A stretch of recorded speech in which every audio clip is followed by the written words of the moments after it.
everybody.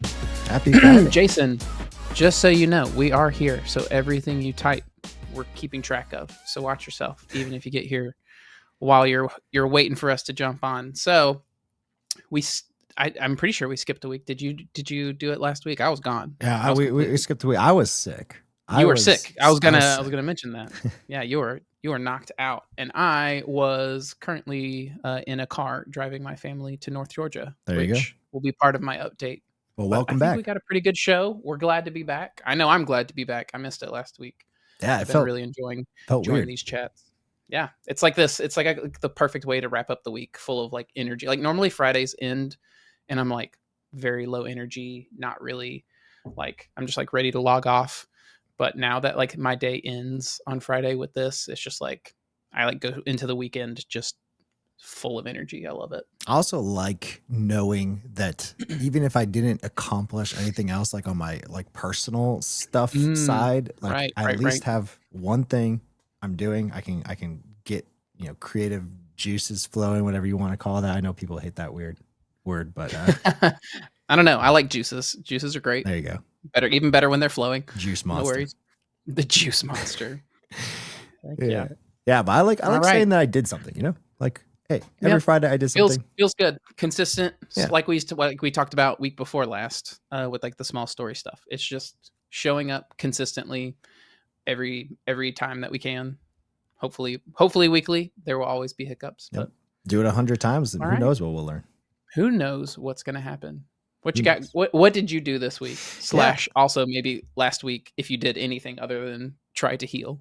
Yeah, the last week I didn't do much. I felt like I had like 2-hour stretches where I was fine, and I was like, I think I just did not get enough sleep maybe when I was in London. So when I got back, I didn't get any sleep when I came back, and so it was like this thing of like, I was just trying to catch up. So like I had like these stretches of like 2 hours here or there. Like I would get a whole bunch of work done, and I would like sleep for like 3 hours or just literally be completely exhausted. This week has been pretty fun. I've gotten a lot of stuff done professionally. I've gotten a lot of stuff done personally. A lot of the things that I've been working on this week in my personal side of like just like nights and weekends, I've been working on this mobile app that is using like Expo React Native on the side and then Laravel API on the back end. And it's been fun. It's been fun to learn like all like these weird quirks and like little snippets here and there of here's how to do X, Y, or Z, especially when I'm not used to having things connected. Like it's been a while since I've worked on a project that has a separate API, like a separate backend, but it's actually really fun. And I've been using AI a lot to do it. And it's been cool to like, it's not a mono repo.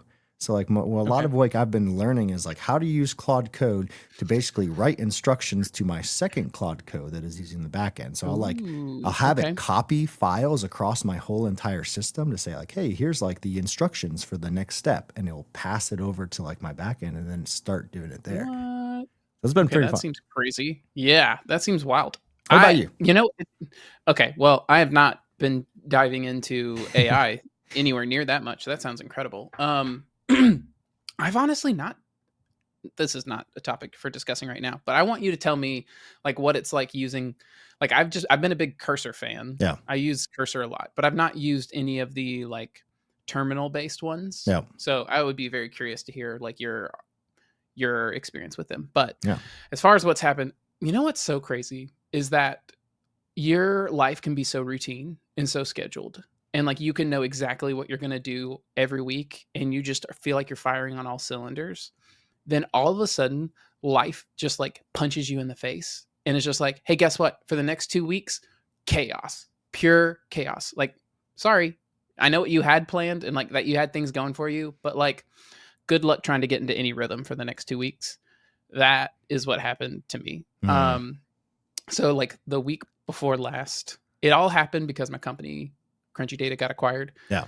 And then we've got like super tight deadlines for like integrating our product into the bigger Snowflake product. And part of that required us going to meet in San Francisco as I mentioned the last time we had the show. So that was like last week. And it was like the first time I've ever had like an in-person visit at a company. Like I've always worked remote while I've been a developer, a designer developer. Um, and like none of the companies have been like, hey, everybody come to our office and we're going to like meet and plan, etc. Well, we did that at their Okay, I see. offices in San Francisco. Very cool. But it was just like nonstop days of like, hey, here's like everything we need to cover everything that we're going to do to like integrate this product, which was just a lot. So not even And I was just in the normal HR stuff and here's how to do no, X, no, Y, no. and It was Z. like we've been employees for all of 2 weeks, and it's like how when are we going to get the product integrated, and like how are we going to do it? It was just like it's a lot. whirlwind. So like there's that. And that is just like I mentioned, only 2 weeks after we even started at the new company, which was like a week after I found out that the company was acquired. So it's just like things just like my entire like professional life just completely like changed in such a short period. So like that whole last week was spent in San Francisco. I get back on Thursday evening at like 6 or 7, wake up the next morning for a much needed family vacation. But drove up to North Georgia and we spent a week in a house in the mountains. We went to a nice waterfall with the kiddos, went on a hike, spent a lot of time in the pool that the house had in the mountains. It was it was extremely delightful, but it was just also extremely jarring because it was like heads down, super busy week into like literally nothing going on. But like you just came off this, I don't know if you've ever had like a big planning session type thing of like, here's what we're going to be doing. And you got this energy and this hype for like, all right, let's get to it. We've got the plan. We know what we're going to do. Like, and then it was like vacation. So it was like all this energy is just like pent up and I can't do anything with it because I'm on vacation and I needed it. I needed to go on vacation. And it was a good time. But whew, that was my week. I got nothing done. Funnily enough, those times when I'm like, okay, I'm hyped up, but then I literally can't do it because I'm trying to get away or like not take my laptop places or vacation, that kind of thing. Funnily enough, that is when I have used AI probably more because then I feel like I feel like when I'm not able to get things out, then I do like a lot of like AI research or like planning and like I'll open up just Claude on my phone and I'll just be like, hey, like. Let's plan more, like this whole next step. Like, tell me what I'm thinking, where I'm wrong. Actually, that has been the first time I've used both with Gemini and with Claude. That's the first time I've used like speech, like voice and chat with it. Because how'd you like it? Yeah, I really like it. It's one of those things where it's like I feel like I have I don't know, like a coworker who I'm just talking to, like talking through problems and like yeah, it's been pretty good so far. But yeah, that has been one of the times when I know I need to have a vacation, but I'm not working. It's more of just like working out or going for a just walk or something. Like keeping my brain flowing. Yeah, I do that when I go. I'll like do it occasionally. I don't do it every single walk because I do believe in like needing to get some space for like not burning yourself out. But I go on like a big walk every day in my neighborhood with like a weighted vest on and stuff. And I'll put on AI voice thing and like talk through something that I'm like trying to chew on. If I don't know, then there's like the other mode, which is like, okay, I've planned and talked through everything that I possibly can. And now I'm just chomping at the bit to like start hacking away on it. Yep. Exactly. Cool. All right. I like it. I want to know about nostalgia because you've got this card on here where it's like nostalgia versus excellence. Yeah. And I'm like, how do they correlate? How are those correlating? Now, I'll tell you the backstory. When I started thinking about this just like a couple of days ago, I didn't see this until 2 days ago, Wednesday, I think it was. It might have been Tuesday, but I had seen on Twitter, Backyard Baseball was released for that brings back some memories. Yeah, released for Switch and PS5, and I think it's on Steam too. But I have a Switch, and so I bought it, I downloaded it, and I felt like I was 12 years old again. I might have been younger when I first started playing backyard baseball. Like I remember playing it on my parents' Windows 98 machine. And the whole time I'm playing it, even now, I'm like, this is the most fun I've had playing a game in such a long time, because it's as an adult right now. As like you're saying adult, that, right? now. Like as an adult, this is the most fun. Yeah, okay. Probably in the last like couple of years, like 2 or 3 years. And I've played, like I don't game a lot, but I've played like recent games. I've played like a lot of Pokemon, Zelda, like some, you know, pretty world class standard good games. And it got me thinking of like when I was playing, I was like, okay, literally, this is everything that I want. I could jump in 10 minutes and be good, or I could play for a couple hours. I think I played for like 3 hours. Right. I was like trying to teach my 2-year-old and my 3-year-old how to play. They didn't really get it. But little young. Yeah, Mario Kart's the most that I've been able to get. My like right around 4 is when you can put like all the guardrails on, and they just have to press literally one button. My 3-year-old can play some games on Mario Party, the ones that you just press the button. So I have to find like the specific games that you know. Yeah. But the whole time I was thinking, I was like, in my head, I was like, is this just a really good game? And game quality and generalization of game excellence has just gone downhill, because now it's just like pumping things out and not actually like having fun, or just like you're trying to hit like a specific standard, or you're also trying to hit like specific monetary goals within building games and stuff like that. Yep. Or is it just that I used to play this when I was 10 years old, and that was literally all I played? Backyard baseball, backyard football. I think those were like the only, outside of like a typing game. I remember like this one typing computer game that I played. I think those were like the only games I played probably like for 3, 4, 5 years straight until I got, you know, a GameCube, I think. So like, it got me thinking, is there something related to, and I think we have this across different variations of life and lives in general, where it's like, do you are you more nostalgic for things that you're used to, or is it that, you know, just quality and excellence used to be better? I feel so old when I say that. But I truly think it's a little bit of both. I see what you're saying. Yeah. So this is, I did not know where you're going to go with this, but I'm really glad you took it here, because I have also thought about this a lot recently. I actually wrote an article here for UX Tools. Yeah, I remember reading this. Yeah, buddy Tommy, who runs this whole site, he pushed me on this to write it, and I think that this kind of falls under this, which is like, there are people who they misconstrue execution with excellence, maybe, since you use the word excellence, where it's like, just because you can do something doesn't mean it should be done. Or like, just because you can do something really high quality doesn't mean it's good.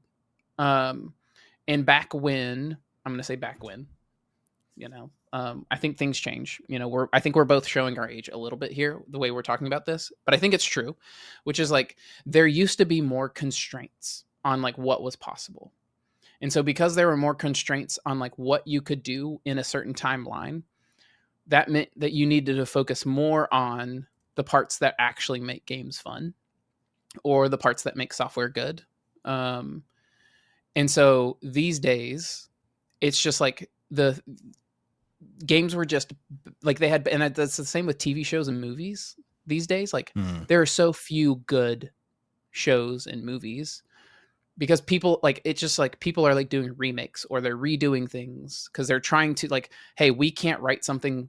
People just can't seem to write something original, because like, I don't know if this has to do with it, but it's just like, I always feel like, because you can do things that look so good, you don't think that you need to do such a good job with like how you frame a shot, how you tell a story, the scripts that you're writing.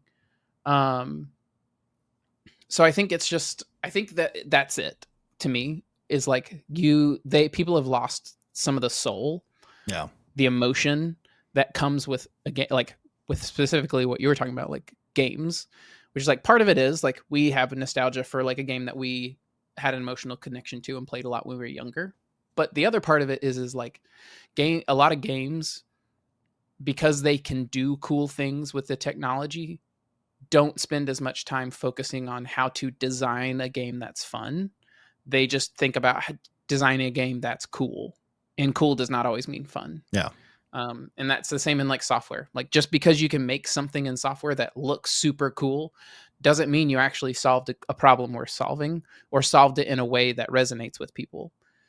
So I agree, man, like 100%. You know, like it's funny that you bring up like TV shows and movies too, because that was one of the things that I initially thought of too. I was like, okay, video games, like usually I would rather play, let's see, like one of the Game Boy games I just have this nostalgia for is Legend of Zelda Minish Cap. It's kind of like a more underrated game, I would say. Oh yeah. It's Yeah, not. Well, I'm a big Zelda fan. It's not, you know, Wind Waker or stuff like that, where it's like, oh, they were just remaking it a bunch of times. Yep. But it's always one of those things where it's like, okay, is it just because I played this a lot, or that's at a certain age, the thing that I most remember, or is it because I think it's actually better? And I think it's like you said, it's a little bit of both. It's like why is there so many remakes of movies now? And are those remakes possibly better in some ways? Probably, but where does that like nostalgia versus it was actually better kind of come into play? And I think like there, like you said, like there's this 2-factor part of, you know, I think excellence leads to nostalgia, where you almost have like the better you make something now, the better it's going to be remembered. But you also have to have the like this originality that you're talking about too. Yeah. Yep. It takes like really understanding like what goes into building something and who you're building it for. And like if you understand those two things, like if you deeply understand how to make things that are good, and you understand who you're trying to make it for, like if you're not clear on who you're making it for, it doesn't matter how good you can make something. And sometimes if you really understand who you're making something for, you could do a less good job and still be better than somebody who did something at a very high quality. So it's like the most important thing is just understanding who you're doing it for and why you're doing it. And as long as you understand those things, like you'll have like a solid foundation to like push forward whatever other pieces of it that you want to be able to do. And I think that's a big like a lot of people like talk about their movies in the sense where it's like, oh man, we used the best cameras and it was the highest quality. And we use this like really cool lighting technique and all this kind of stuff. And it's like, that's great. But like, if that is not in the service of like a really good story that people can emotionally connect to, like, sorry, not a good story. Doesn't matter how good it looks. Now I'm curious then, because I almost like I get where you're saying, but like I almost am wondering if it's less of, I think almost like overthinking audience also can lead to less how so? Retention in a lot of ways. Because I think there used to be, I don't, for example, and I was not part of like the creation of like these games, and like I don't know like the inner workings of game business, or even like original Disney stuff, for example, because that's where my mind is going right now. Right. But I almost wonder if the optimization for audience leads to less retention because there is not kind of like there isn't that soul, there isn't that built. So I think I see what you're saying. Past game maybe creators, with entertainment specifically. There you go. Like when it comes to entertainment, I think like current games are like, hey, we need to hit these particular, we're marketing specifically for this age range and specifically within this demographic. And if we don't hit these numbers, then like this is a fail. We need to release a DLC, and like I see what you mean. Yep. Like before, it was like we just need to make like a fun game that people are gonna play. Yeah. Like we want to make money, and we want to make something that's fun. Yeah. I think over optimization. Pushback. I think we almost have that within like we've talked about that like within our show, like our own individual like content, stuff like that. Like you can over optimize and then you lose all of that. That soul, the meaning behind it. Yeah. Yep. The interestingness. Yeah. That's not a real word. Just made that up. All right. I do think you do have to understand your audience though too. You do. There's a balance for sure. Yeah. That reminds me of something that I have in our backlog that now I want to like bring it up. So I might try to drop that in before the end of the show. But let's move on to something dope that has absolutely nothing to do with what we are talking about. Maybe it does a little bit. All right, I'm gonna just start playing this. I'm applying for Founders Inc. off-season. My name is Izzy, and this isn't your generic introduction video. 5 months ago, I didn't even know what the builder space was. But in recent months, my friends have shown me just how amazing it is. It's a whole community of founders and builders, the future of the world. Now, where do I fit in? I'm an electrical engineering student. I believe in innovation, telling a story, and putting yourself out there. But I'm also a filmmaker, at least trying to be, sharing stories and trying to get better with every video. Ultimately, I want to build something that allows both my passions for filmmaking and engineering to converge rather than to conflict. And I got some ideas, so I hope to see you soon. Watch!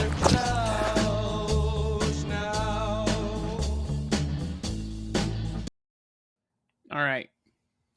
That, I just saw it on Twitter. I don't know if you saw it. It was like, it went. I did not see, no. I don't know if I'd say viral, but like, it was like talked about among a circle of people that I'm like in X, and this video went around, and I was just like, this is really good.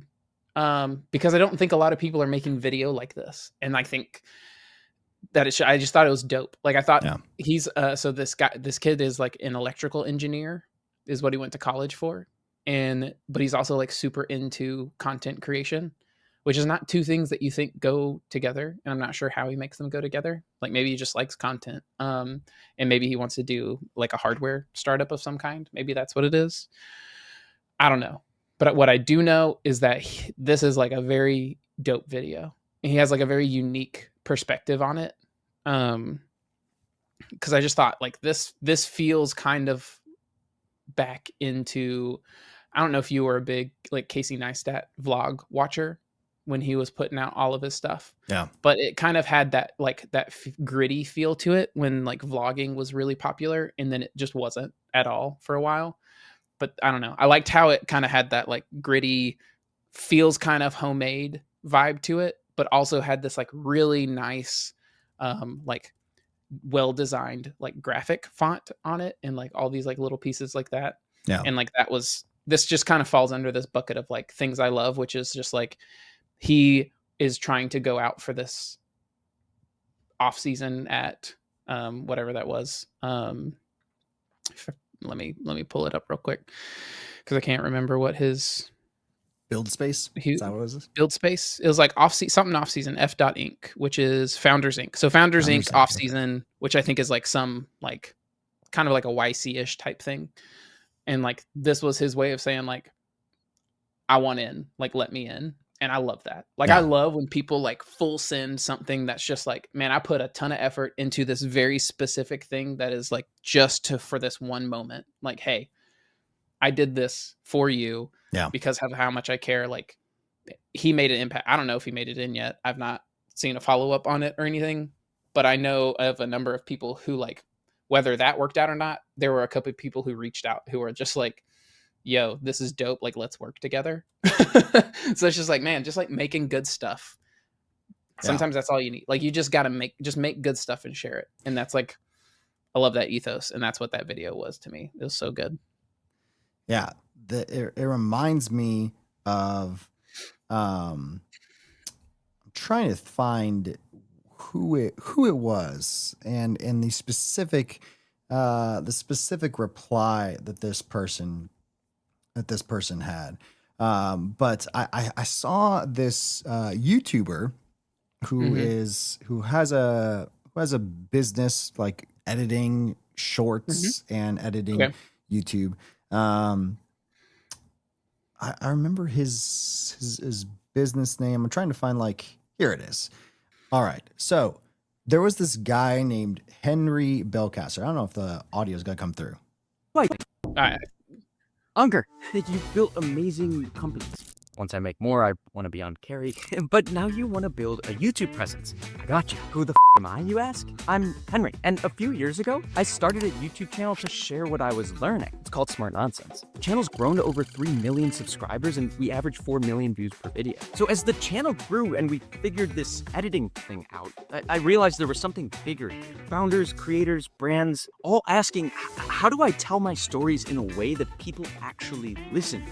So I started Clipped, a storytelling and video editing agency. We've worked with Sam Parr and helped the My First Million team turn into a podcast powerhouse. We work with Tim Ferriss, Will Smith, Naval Ravikant, and brands like Sam Altman's World and CeraVe. But it's not just video. For my own channel, we also create the Smart Nonsense newsletter that complements the content, building an ecosystem where each piece of content feeds the other. That's the same playbook my team would help you run. Clipped handles everything: strategy, creative, production, and we think holistically how video, newsletters, and storytelling work together to grow your audience. Let's chat. I think we can help you build your content machine. Okay. So like this like anchor from Carrie HQ. I followed him for a little bit, but he was like, I'm hiring a personal content strategist. Literally, this reach is not like a lot. Like, so it didn't go very far. But he's like, yeah, I mean, it's got a ton of views, like a decent amount of views, but not just anything too crazy. Yeah. It's like, for the right person, this could grow into a chief of staff role. And it was like, hey, this is what I want to do. And then this dude, Henry Belcaster, who also doesn't not have like, is not a huge presence, crazy at least amount on of followers, Twitter, was like, I'm going to create this really well done video talking about specifically who I am, and who I should hire. That. Oh, I love that. That's so good. And because then he also gets like, if you know you're good, or like if you think it's worth putting yourself out there, you've got the social proof of everybody being like, this is like, he's dope. We like him. Like, he's great. You know, like if you've got a following, and you don't have to have a crazy following, like you just got to have, and this is like, I'm going to tie this into like my topic for after like the second half, which goes into this. But it's just like, if you've got like a dope built good social capital, when you do stuff like that, you have people who come to support you and back you up, which help people like de-risk decisions like that. Yep. Yeah, we need some eyeballs. And then he built Teachable. So Anchor, who now is founder of Carrie, also built Teachable. So I imagine he appreciates a good video. Oh yeah, 100%. Love that. Cool. All right, I found it. So this is what I found right here. I'm gonna pop this up here. All right, it says it's a quote from Tyler the Creator, and says, create like a child and edit like a scientist. That mindset solved many things. So it's like it's kind of like what you were saying, which was when you were talking about all this stuff, where it's like, you just got to create a bunch. Like, you got to throw a bunch of stuff against the wall. You got to create and make and try and do a bunch of different things to kind of see what is fun. Like, if you're doing games, like, what is fun? Like, try a bunch of different mechanics, try a bunch of different like ways to do the game. And then like, once you've got that figured out and you figured out what's fun and what works, then like edit down like a scientist, like then start doing tracking, like test play it with people, do these things that like hone in on your audience and how they like it. But like the start of the work, the creation, the ideation, like figuring out the soul of something, you should be like treating that like a child, where like there are no rules. You just do a bunch of stuff. And then when it comes to like refining, that's when you kind of put on your data hat and like really try to like focus in on like numbers and data. Yeah. It's almost like we named this show for a reason. Riff and refine. Heck yeah. Just keep those, backing ourselves up with how great it is. Henry says, too many people ask for permission to create, and it drives me nuts. That's a great quote. Heck yeah. Like, you don't need it. You don't need permission. Just start making. Love that. Yeah. Thank you for speaking up. Everyone show up. If you're in the crowd, talk to us. We love it. Yeah. That's perfect, Henry. And it's great because it's like one of those things where you almost need the ability and the freedom to like just figure things out. Like, there's so much, especially like the first couple of Laravel applications that I built, I did not do things the proper Laravel way. Like, I don't even know what the proper Laravel way is still to this day. I work at Laravel. I still don't know. But it's one of those things where like, I won't tell Taylor. It works. Like, I know that the outcome works, and now I can refine it. Like, sure. Exactly. Yep. That Tyler Creator quote is gold. We'll be thinking about that all day. Yeah, I love that. I haven't heard of that. You're welcome, actually. Chris. That's what we're here for. We are going to surface things that other people did. That's great, and you're gonna learn something from it. That's all we do. We just find good things other people do, and then we were like, hey, we We're should just do busy something right good now. sometime. We've got plenty of stuff. We've got some stuff. If you need 10 of something, make 30, then pick the best. Rick Rubin, great quote. Love that too. Oh, that actually. Okay, so I small anecdote. I was like going for a job position that I was like super pumped about, like dream job situation. We did like a trial run working, and I like did not get the job. And that's why, is because I had gotten into like a rhythm of where like I knew a problem space so well that I didn't make a bunch of things. I just made one of the first things that I came up with, because I had I was comfortable in the zone that I was in, and I was able to like pretty quickly iterate and make what I needed without like doing a bunch of versions. Yeah. And the reason that I didn't get the job at the new place is because I kept that mindset going into it, and did not like, it didn't go well, because they were like, we didn't like the first version that you came up with something, and it like we saw where you were like iterating on things, and like you didn't try a bunch of stuff, like, and I was like, like I could feel it. Like I could feel that they didn't like what I was doing, and they were like, you crushed it engineering work.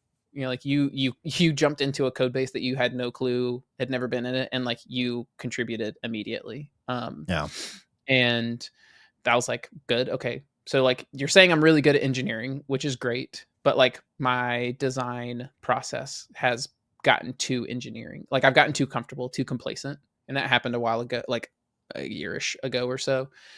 And that like really like kicked me in the butt. And I'm like, so I like, since then I've like purposefully gone like overboard back onto like iteration, trying a bunch of things. Like I was like, oh man, I've gotten super complacent on design, and like this idea of riffing and creating a bunch of stuff to like refine down to something that's really good. So anyway, that sent me on that tangent. That was fun. All right, we've got it's the middle of the show. We've got B-roll time. B-roll is the part of the show where we try to give you some behind the scenes on what we have going on to make this show. And Josh, you have something that you wanted to talk about today, and I want you to talk about it too, because I don't even know how you do this. Yeah, one of the things that I know, so I feel like I need to find, usually for every single thing I do, I usually need to find like some form of process in order to make it consistent. Because, so for example, getting like preparing to do this show, doing this show, right? Like I think we have, for the most part, I don't like, we can always like riff on it and like refine it. For the most part, like in terms of like time and then effort and output, like it's fairly simple. And I think we've like intentionally done it that way. But the output process, like I have kind of like taken on the process. Will does a lot like with like setup, and then also like the website and everything like that. I've taken on the process of taking the YouTube video, putting it as a podcast, like that whole thing. And I've done a pretty poor job recently, because it's just been a slow process. Yeah. Mostly because I'm like, okay, how much do we want to refine and make it better than just like a live show that's now like a YouTube video? But the biggest part I think that I've kind of learned is like the goal is not necessarily to have like all these perfectly edited clips and everything like that. The goal is to like consistently do it. And so how can we like consistently do it? And so that when we have a backlog of 100 shows, it's easy to be like, yeah, you can literally watch or listen to all 100 shows, or just clips from the shows. So I've started to do basically a process of, as soon as like we are done, I get the recording of like both Will's and mine video, and then any like clips that we've shared automatically get sent to me. And then it's like easier then to then push that into a template that I have in Final Cut Pro, upload that to YouTube, and then have a audio recording of that. Cut out a little bit at the beginning, cut a little bit at the end, but not cutting anything else out. And then that way we just have like a Yep. audio version of the show. Just get the full versions done and up. And then if there's something like I had mentioned this last week where it's like, I think having a system to get the basics, like let's make sure that every week we know the basics are handled with low effort from both of us. I do this. It's the same with the newsletter. Like I've got a template set up now, which if you're not part of the newsletter, go to riffandrefine.fm. There's an email form. We send out a summary of each show each week. So I've kind of got that where it's like I take the audio, upload it to Claude in a project that I've set up and have given it like a template. And I just say, hey, go through, like I get a transcript of the audio, put the transcript in and tell it to like, hey, pull out all of the segments and the things based on this template and fill out these. And then I'll just go through and like tweak things to kind of fit our voice a little bit more if it didn't nail it, and then kind of throw it up in Bento and send it out pretty quickly. Like it takes maybe like half an hour to do that. Nice. That's the next step of my process. I started doing it, but now usually I like to be like, okay, here's like a specific time where I do it every single week. And so now I've like actually scheduled that in my calendar to do it. So the next step is doing the clips. So it's easy. I've templatized a lot to like do the full show. We get that up on YouTube, get the full podcast out. On Monday is when the full podcast will be released in the full YouTube show. And then throughout the week, hopefully clips of like each segment where it's more of like, when we were talking about the nostalgia versus excellence, like that's a great 2.5 minute to 5 minute clip, kind of thing. Agreed. It's a good video. And we can both jump in on those, we're both not unfamiliar with clipping. So it's like, if we both were like, hey, these two things would be a good clip, then we could both be like, all right, you take this one and clip it up, and I can take this other one and clip it up. Yeah. So I think it's not the best way is like, I use Descript. So I think that might be a good way. If I add you into Descript. it, I've said that I was going to add you. I just haven't done it. No, don't even worry about it. Like, here's the way I'm thinking about it, which is just like, if y'all don't listen to it, y'all need to. Jay Klaus is great. Sick clips. Jay Klaus has like a lot of good information for people who like want to create content of any kind. But his like whole thing is just like, you should always focus on like your foundation first. Yeah. And then worry about your discoverability, because it doesn't matter how discoverable you are. If people are like leaking out of your quote unquote funnel, then like it doesn't matter. So it's like, that's the way I think about this, which is just like, if we tighten up our foundation of like, we have a good, like, I think we've kind of gotten to this point where it's like, okay, the first thing we had to just figure out was like, how do we even do a show? I feel like we're firing on all cylinders there. Next thing is like, okay, well, how do we get the show like wrapped up and shared with everybody?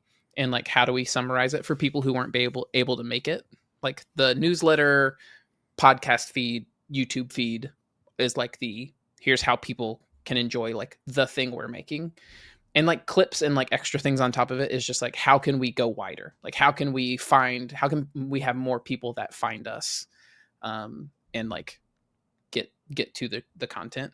And like, that's always like can come down the line. So, yeah, I think kind of like our previous talks about like, optimizing, I think like our goal is making this show, like this hour segment or however long we usually do it. I think it's usually been pretty consistent, like 60, 70 minutes. Like if we could optimize for this, because, doing 100 of these, then later adds in to be like, hey, we've got this down. Like, it doesn't really matter too much about like, okay, people know every Friday at this time they can tune in, you can be here. Everyone in the chat. Henry, which speaking of, glad to have y'all here. Yeah. Orkwood posted this, and I just wanted to like make a comment on it. Dude, this is the way. Like, whether you're coming from design to code or code to design, like you just start writing it, you're always going to feel like imposter syndrome. Like, I feel imposter syndrome all the time, because there's always somebody, because we've got such a way to see the work from everyone around the world. It's so easy to be like, oh man, like I'm not as good as this person who is like in the top 1 or 2% of like designers or developers. But it's like, it doesn't matter. Like, as long as you're doing it, like you're creating some kind of value. And clearly, if y'all don't know, Orkward is like a design engineer who has like worked with Netflix and other big companies. So like, I don't think clearly you're not writing good code has not been too big of a problem. Speaking of imposter syndrome, Scorpion. Yeah, let's do a quick segue. What was the Scorpion? I have no idea how those relate, Jason. However, you just had to shoehorn it in, so I had to talk about it. All right, so went on our vacation last week. We were in the pool, and I literally like go. This is in North Georgia, and I go to like put my hands on the edge of the pool to push myself out, and as I'm pushing myself out on my pinky, suddenly I feel this just like. Feels like a hornet sting or a bee sting or something. Okay. I'm just like, ah! And Palmer, my 5-year-old, who's like right beside, well, she's 6 now. My 6-year-old, who is like right beside me, goes, "What happened, Daddy?" Like, wow! Like, I've never hear you scream or like shout about anything.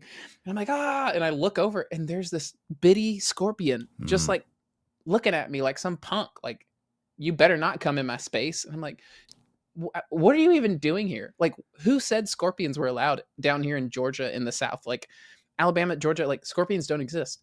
And then suddenly, like, as soon as that happens, I see a scorpion. I'm like, oh man, every TV show, every like thing you've heard as a kid is like, scorpions are poisonous. Like, watch your back. And I'm like, oh shoot. And then they're like, the smaller they are, the more poisonous and bad it is. Like, don't worry about the big guys. It's the little guys you got to watch out for.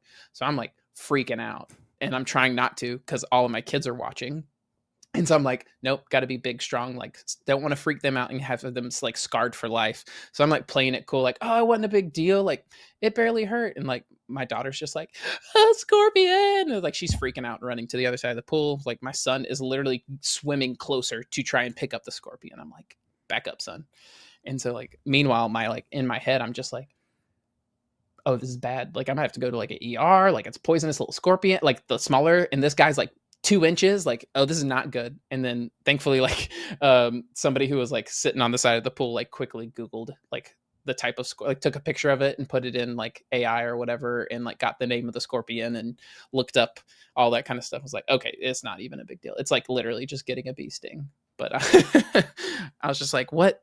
Who said scorpions could come over here in my like? That's your thing, Josh. Like, you keep your scorpions in Arizona. I don't want them. We have the invisible ones over here, where it's like you have to shine like a black light in order to find them on your floor. What? Not in our house, but I know a lot of friends' houses that, especially when construction happens, you know, they're all over the place. There's like invisible scorpions. They're translucent, like so it's very hard to see them. Hard to see them because they are small, translucent. No, thank you. I'm out. You have to like, it's very hard to see them unless they're moving. Right. But yeah, it was imposter syndrome. Then. You had to, no Riff and Refine live shows in Arizona. Sorry, I'm out. Yeah. What, Jason? What? It was imposter syndrome then for you, though. You had to pretend that you were fine. Yeah, that's true. I did have to pretend that like nothing was wrong and I wasn't freaking out inside, so that I didn't scare my children. But yeah, no, all right. That was a time. All right. Henry talked about music. This is foreign from years of music. This was back when we were talking about, what a great segue. You kind of have to like test the waters. You don't ask questions when it comes to music. You just do things. There's rules that you learn how to follow so that you don't follow them.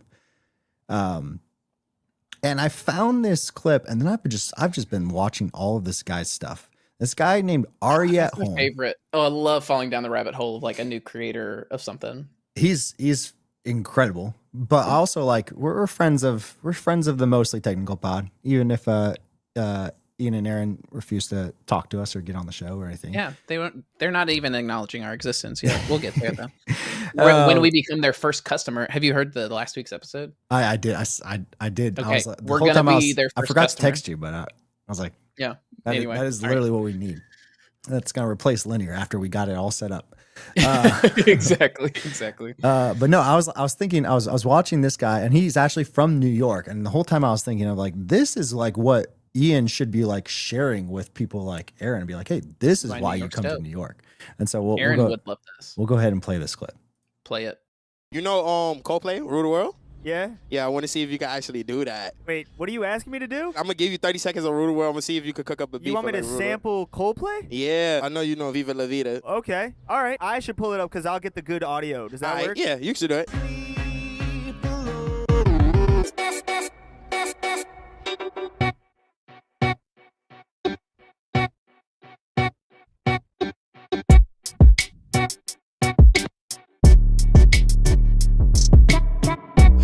to New York where you can chase your dreams right here. You can end up stargazing and the stars don't care. You can make it out here, you can make it anywhere. I tell them opportunity is right there. Yeah, the state of mind, state of grind, state of shine, you had to do it. Welcome to New York, bacon, egg, and cheese is just included. Weirdness, kindness, spreading love the Brooklyn way. Tell them that they see me if they looking, that's another fate.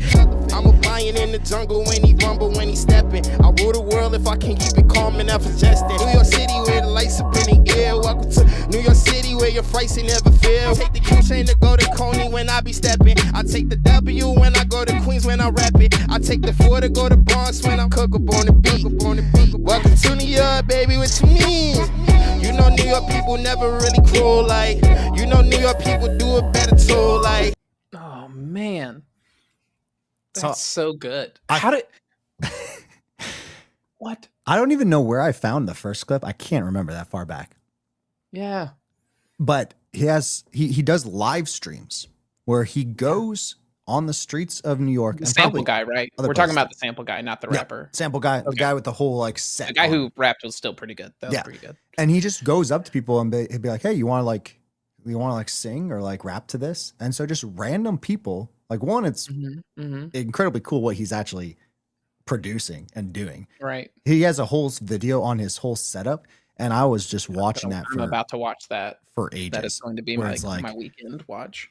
But dude, he actually, Jason, talking about Harry Mack, Harry Mack came on his, like found him in New York City Park, whatever that big park is. He found him and he like there's a clip of like Harry Mack with him just like the past like 7 days, I think. That's so good. Yeah. But yeah, the Ari at home is the white guy, the one with the keys, and he literally just like he'll go for 3-4 hours of a live stream carrying this huge beast of a system. He live streams? Yeah, live streams it all. Incredible. So he does he basically like starts just building out a beat, and then he can rap too. He's a really good rapper and singer and stuff like that. But he'll just get random people be like, "Hey, you want to jump in on this?" Yeah. And they'll just do it. Do it. There's no rules to like this improvised music. Yeah. But like I saw a couple clips from him and I'm like, I need to start making music again. Yeah. That was the first thing I thought It's so inspiring. Yeah. You see how like free they are with it, how like they don't have rules to it and they don't have like, well, here's the thing that I also thought about too, which is just like, talk about how incredible, like how good he is at his craft. Like we talked about this, I think last time, which is just like, you can't do stuff like you can do whatever you want. I'm not saying you can't do stuff like this, but like when you see him, what you like realize is that he has done this so much and he's been doing it for like close to 5 years.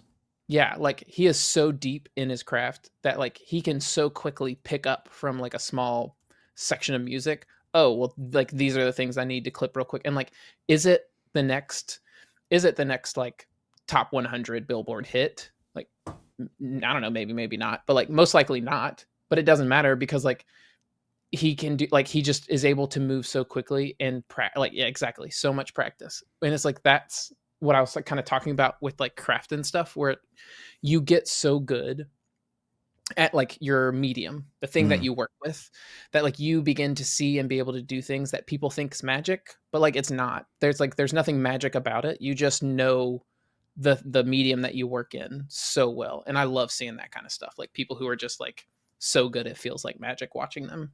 Yeah. Where it's like he probably and I haven't watched too much of his past stuff. I did see when he used to just stream from his apartment, from his house during COVID time, so it makes sense. But then like he slowly got to this, and I would imagine, I mean, I haven't done too much street performing. I've done a little bit.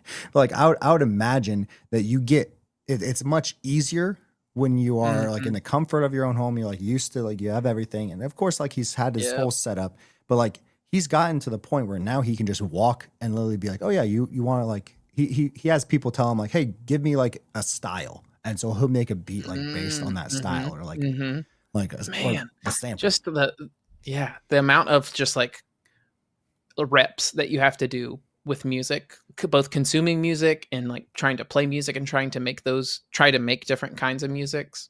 That's like where they talk about like copy like an artist. I think this like perfectly segues into the my last topic that I have, which is this idea of quality versus quantity. All right, now I'm gonna pop this up because Jason, you said you can grow a skill, but some people are more skilled naturally. Totally true. 100%. This dude is just is gifted. Yeah. And you might think that he is. Maybe he's not. Like, here's the thing. Like, maybe he's not. Maybe he's just put so much more time and hours into it than anybody else is willing to. And I do think that there are some people who are like well gifted in certain things, but I think that everybody can be like excellent at something if they put in the time and effort and the reps that other people are not willing to do. And so it comes to like this discussion of like quality versus quantity. And I think people always talk about like quality versus quantity as if like you should want more quality. And I think there's also an argument for like why quantity is better. And I think there's different cases where one is better than the other. For example, I think for myself, quality is better for like my social network. Okay. Like I get a lot more value out of knowing like the people who follow me are of a certain quality than I just have a ton of followers, like some kind of viral thing. And so I now have like a ton of followers. There's value to having a lot. I'm not saying that there isn't value to having a ton of followers, but I personally would rather optimize for having like specific people read my stuff and be like, man, he's worth following. And every time somebody of a certain quality follows me, I'm just like, dang, like I'm doing something right. Like, I don't care how many people, but like XYZ people chose to follow me who don't know me personally. I'm doing something right because like I hold them here and they thought I was like worth interacting with and like enjoying the things that I'm making or showing or sharing, etc. So like for me, quality matters there. But on the other hand, there's like creative work, like skill work, where we're talking about where I think quantity is more important. You know, like the guy who's making the beats, going out, walking around, doing it for like 3 hours at a time. Like he only got to that point because he was doing it for hours at a time. Like he didn't wait until he like made something really good, or he didn't try to make a few really good things. He probably just spent a ton of hours making a bunch of garbage, like just trying a bunch of different things, seeing how everything worked, making things, whether it was good or not, and just trying out the tool, learning the tool, making like just doing until like everything clicked. And like that is a case where quantity is a lot like quality is a result of quantity. Whereas I like with like the social stuff, it's like I don't know if quantity ever turns into quality with like social content if you're not like your purpose is not to like put out things that like attract people of a certain quality. You know, like yes, you might get quantity on that journey, but like quality is what you should be going for. Where it's like with creative stuff, it's like you obviously you want to like make quality stuff, but like you got to do a lot of it to get there. I think Orkward kind of says it where it's like I think quantity without obsession, because he says obsession to get good at the craft also plays a huge role. Motivation fades over time, but you need discipline to keep going and be obsessed about getting good at the craft. I think this is where like that quantity and quality matter like converge, because it's one of those things where you can consistently do something over and over. I can consistently, you know, I can make one song every day for a year. True. And or like let's do the apps. Like people do like I'll make 12 apps in a year. Yep. You could get better at making apps, but you're not gonna necessarily get better at making apps that produce money, for example, unless you have that obsession of like, how am I going to do this? And I think you could still do that with 12 apps in a year. I think you could do it other ways too. But it's one of those things where like I think your methods matter. Yeah, like your end results, kind of like what we talked about with this show. Like we have specific results, and so the quality is going to match our obsession for the results, but the quantity is just practice reps to get there. Yep. I could show like I work out. I try to work out once a day. I usually work out. I work out like maybe like 4 days a week most of the time. Nice. Yep. But I'm not going to like hit my goals of like whether that's like currently right now it's losing weight and getting stronger. It's kind of like a both and. But like in the past, it's just been losing weight. In the past, it's just been getting stronger. And it's one of those things where like if I don't obsess over that result, I can still do the same thing, but I'm not going to get stronger. So I think like the obsession is like doing healthy. it the right way. No, I think that's really good. I like that. The method matters. How you go about your quantity. You have to have quantity as well. Yeah. Oh man. So okay. So just as like another quantity. There you go. That's a clip right there. quantity. I think another thing that falls into this is like family time, like relationships, not necessarily family. And this is like where this idea originally came from for me, which is just like as a parent that you always tell people like people need to optimize for like quality time with your family. And I think that's like I think the message is true. But when you think back on like where your most important relationships come from, it's not because you had one or two incredible moments with that person. And so because of that, they're like the person you care about the most. It's like the amount of time you spent with somebody, whether it was good time or bad time. Like I think about it a lot with like, who were your closest friends throughout your life? And most people will say it's the friends that I had in like high school or college. And some people are like very lucky to still have their college friends. And other people don't. And the reason why you were such good friends is because you spent so much time together, because you had to. Like you were in school, you had to be in school together. Like no matter what, y'all were all showing up to school, spending time in the same classrooms, whether it was fun or not. So like because you were together, you tried to find ways to make that time fun, because like nobody just wants to have a boring time. And sometimes it was, sometimes it wasn't, sometimes it was boring, but like the type of people that you can literally do nothing with are like the people you have the closest relationship with. And so like that's the way I think about it a lot with like time with my kids, which is just like, okay, I don't have to wait until I can like pay for the best vacation for my kids. I don't have to wait until like I can do this incredible thing with my family to do things. Like obviously we have time around the house, but like I want to do trips and things that make memories with our kids. And like it could be as simple as just like driving over to like the aquarium that's like an hour away, and it doesn't cost that much. It's not this huge Disney World situation, but like we went and did something together as a family. So it's like that's like where I think about it, is like, and it's the same with like the friends I'm trying to make as an adult now. Like I'm going to conferences, I'm like chatting with them in groups, I'm like trying to like find ways to just spend time with people, whether it's great or not. It's like quantity is what matters in relationships, because like that relationship grows through amount of time getting to know each other, whether that time is just like the best time you've ever had or not. Yeah. I think about it like my kids are young. Like my kids are younger than yours, because I have a 3-year-old and a 1-year-old, going to be 2.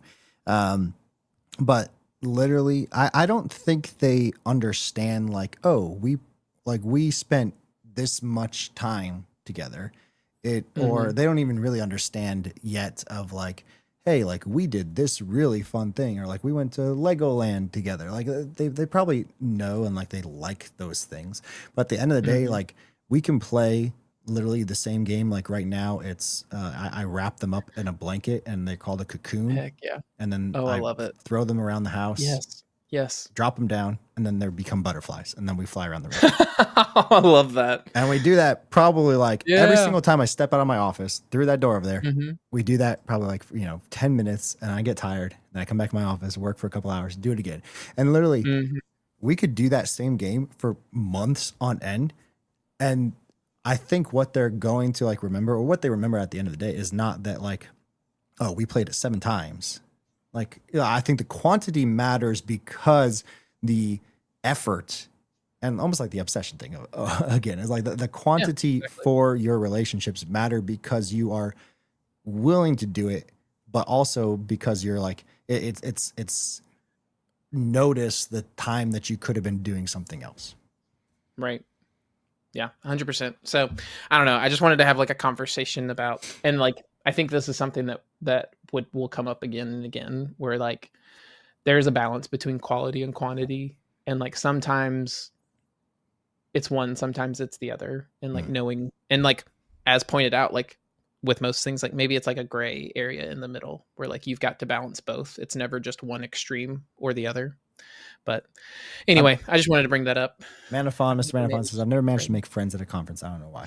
What's your first tip to make friends? My first tip to make friends at a conference? Ooh, this is tough because I was very bad. I'm not good. I'm not extroverted. Yep. I'm introverted, but I'm very, I don't know. I think it's like the Southern Christian nice guy thing where it's like I was raised that way, where it's like, okay, if there's an awkward situation, be the guy who like makes everyone feel comfortable. Like you say something, make there not be awkward silences, that kind of thing. So like I come off very outgoing. I've never made conferences until recently. And I think the reason I didn't make friends is like two parts. One, which is like I was afraid to be like cringe. Like I was afraid to put myself out there and to be thought of as weird or thought of as like, why is this guy talking to me? So like that's part of it, which is just like the willingness to like throw yourself into uncomfortable situations. Two, I think making friends at conferences is just hard in general because it's such a short time period, and some conferences are not optimized for personal time. So like you don't get a chance to build like the way I feel like you made a friend at a conference is you have a memory together, like some core memory of like an inside joke, like something, and that requires you doing some activity together. So like if you want to make friends, then like ask someone to go to lunch with you. That requires like spending like extra time. And so I think that's just like, you've got to put yourself out there, not be cringe. Start trying to talk to people who you have identified as like going to the conference before the conference, so that you kind of have like an icebreaker in the sense that like, you're like, hey, like we chatted online, like I'm Will, blah, blah, blah, like feels awkward, just go for it. The last thing that I would say is like, build something that you want to talk about, like have something that you can bring to a conversation that is like why people are at the conference, because it's like, you don't have to. I'm not saying that like you can't go to a conference without these things, but if we are talking about like ways to go to a conference and like make friends, it's like you've got to have, it helps to have interesting things that people who are at that conference are interested in to talk about. I don't know. What about you? You've got any thoughts? Yep. Ooh, let's hear from the audience. Derek mentions, and Jason said this kind of as well, about kind of, you need both people. Like you need the extroverts that hang around at the conference, and then you can absorb yourself among them. But I do this all the time. Like I am not an extrovert person, but I think just at least the few conferences that I've been at, like a lot of people do come up to me. So like that's been helpful to me because I have put myself out there online. More people have come up to me knowing that, hey, they can talk to me. So that one is helpful. Two, I find the people who everyone else is hanging around, and then I find the people who are like me. They're just kind of like, oh, I'm just waiting for my chance to get in, and then it's easy to talk to them. We're like, totally. If you're hanging around someone who is naturally more of an extrovert person, is kind of like, either commanding a small circle of the room or just like people naturally cling to like their table at the lunchtime or whatever that is. Like it's kind of like almost like brings back to high school. Like you want to find the people who are in the same spot as you as that, because then it makes it a little easier. Oh, totally. I like that. It also, when in doubt, ask somebody else like why they're there. Have some good questions. Yes. Yeah. Just come with a couple questions that gets somebody else comfortable talking. They can be stupid icebreakers. Stuff. Yeah, but like have questions. They're good. Yeah. My favorite icebreaker is like, hey, would you rather be 3 feet taller or 2 feet shorter? Okay, I like that one. Definitely taller. I don't think I can handle being the short king. Sure. I'm 6'4". I've become used to a certain lifestyle of being tall, so I think I can handle being 9'4" though. You would break a whole lot of stuff. You're not wrong. You're not wrong. 2 feet. Did you say 2 feet shorter? Or 2 feet like 4 foot. Yeah. I don't know. Could be interesting to be little. How about that Diddy guy? Am I right? That's one way to like have an icebreaker, I guess, Jason. All right. With that, Will, what are you doing next week? Next week, I am got a very busy week with like this is like one of the things now, which with this new job is like I'm now having to like be very mindful about my schedule, like how I squeeze in other stuff. So I had a lot of ideas for like things that I want to be like experimenting with, building, and now I am like whittled down to literally only 2/3 things that I can focus on. One, my job, because like I'm now in a season of life where like my job is unfortunately, quote unquote, fortunately, I didn't say unfortunately. My job is like all consuming for a little bit. And I'm like sprinting at work. So that means like I don't have like the bandwidth to do other stuff. However, I am speaking at Laracon, as we've mentioned. So like that just has to be a priority. So I'll probably be spending nights finishing up my talk and finishing up like my demo for the talk. And I also have like another talk in September that I'm trying to like get ahead on and be able to work over a longer time horizon, because I think I'll be busy for a few months at work. So I don't want to have to like scramble and kill myself the closer I get to that one. So I'm trying to like balance those out. And then the other thing is this show and the things that go with it, like writing the newsletter, coming up with topics, planning the show, being involved in this. So those are that's all I got next week. Due to, as we mentioned at the start of the show, sometimes like your schedule in your life just gets shaken up whether you want to or not. I feel that. Next week for me, I am kind of, I don't know, I've just been in the flow of work and personal stuff and family stuff. Like it's just been kind of consistent. Summertime, I would say, for the most part. About summertime. Yeah, something about summertime. I like the next big thing is Laracon for me. I'm not really doing too much for that. Like for Laravel professional stuff, we have some like courses that I'm making and videos that I'm making for that, but that's normal work job stuff. And then outside of that, I've just been trying to build more in the sense of like making more things. Like I've been usually every night I've tried and like working on like my phone app that I'm kind of just tinkering with and figuring out. I've been Jason kind of like mentioned way back is like, you should see my Amazon cart filled with hey Josh, not Josh's Amazon cart filled with gear right now, but it's actually true, because I think just a combination of outside, even before I found that Ari at Home dude, I have been in this process of like, I need more outlets. And so development and making videos has been one cool thing, but I want to stretch myself past that. And like, I even like, I don't know, I've been thinking about like streaming more and maybe even using like music to also like help do it. Maybe like some development stuff with music. I love that. Yeah. And so I've been tinkering more with music. My personal goal is I want to play the piano better. I see that little bitty one behind you. I can play it decent enough. Like I can play one hand, two hands, some chords. Like I'm not I can't just be like, oh yeah, let me B flat. Let me just jump on here and put something together. Yeah. Yeah. And so that's my personal goal. So that is my like this next week. Is like consistently. It's less of like doing the things and more about finding a consistent schedule that works, that I'm not giving up too much. And so that's my next week. I like that. Orkward here was like zero time for anything. Had to look at my calendar to see if he could even drop his mom at the airport. You're doing too much, man. I mean, I get it. Sometimes you go through seasons of life where you do everything, but you gotta find, like you were saying, Josh, it's so important to find those outlets. Otherwise you just burn yourself out. And then you can't even do like, it doesn't even feel like you can show up to do the basics anymore if you're not having like some way. I saw that you like, sometimes you like airport hop. And I feel like that might be your way, Orkward, of like,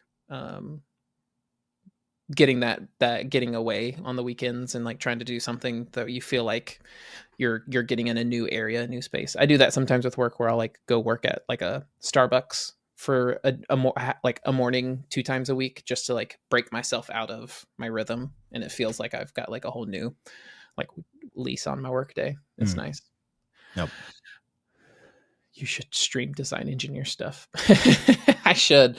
I'm working on something now. It is such an interesting getting that muscle of just like sharing in progress work, and like how you're working on it is almost as much work as doing the thing itself. And it's definitely a muscle that I need to work at. Speaker at a conference 2013 said our creative output requires a balanced amount of creative input. Yes. Like giving yourself space to just absorb. Yeah. 100%. I like Consume to create. That feels like a good thing to end on. Sorry. Well, no, I will acknowledge Emmett. He was saying that school just ended, and so he's got family home for the summer. So it's just, man, having kids at home, working from home is always an interesting balance. I love it. It's tough from a work perspective, but like, I don't know, like there's nothing better than getting to just walk out that door and just like have a kid run up to me, Daddy, I'm in. I'm like, love it. So good. Stressful, but good.